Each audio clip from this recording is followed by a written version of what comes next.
আজি स्वास्थ्य ज्ञान ओडिया रे आपण मान जानिबा को पाइबे कांकड़ विषय रे जाकू ओडिसा रे कांकड़ एवं बंगला रे बांकरोलो हिंदी रे बाकोड़ा बोली कहंती एवं तार बेनिफिट एई पत्र एई फल खाइले हमर केउ केउ रोग एवं एई पत्र रु केउ केउ औषध भाबे बाहर करि परिबा से विषय जानिबा। बंधुमान एही चैनल लक्ष्य हैला किपरि रोग हुई आरोग्य होबे अपेक्षा किपरि रोग न होबो किपरि केते गुड़ पनीपरिया केते गुड़िए पत्र चेर एभली खाई किपरि निरोग जीवन यापन करिवो से विषय चर्चा हेउछि। आउ एही चैनल को सब्सक्राइब करंतु बेल आइकन को दबाई आपणक परिवार एवं जनाशुना व्यक्ति मान को शेयर करी आपण निरोग जीवन यापन निरोग समाज रे भागीदारी हुंतु। एही कांकड़ को जदि आपण भाजी खांती ताहले पथी हिसाब रे हो कि औषध हिसाब रे हो ज्वर बांती झाड़ा काश समस्त भल होई जीवो।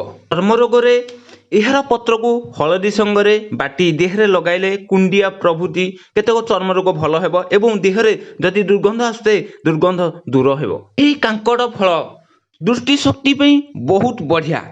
प्रत्येक यदि एई फल को घियो रे भाजी खांती ताहले दृष्टि शक्ति वृद्धि हुए एवं चालीसा छाड़ी चली जाए।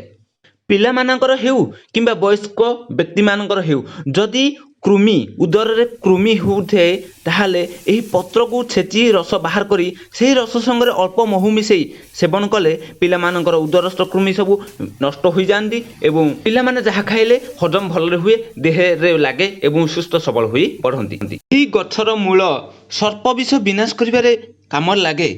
एहर मूल को आनी अल्प गोलमरीच मिसाई बाटी जदि पियाई दियंती जाकू साप कामुथिबो सर्प कामुथिबो तार देहरु सर्प विष विनाश हुए।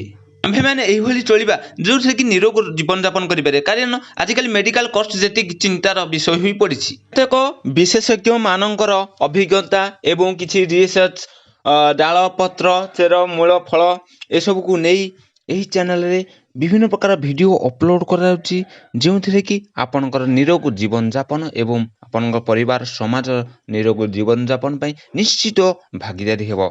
एही चैनल आपनकर निरोग जीवन यापन कामना करी रहुछि। पुणी देखाबा नेक्स्ट वीडियो रे।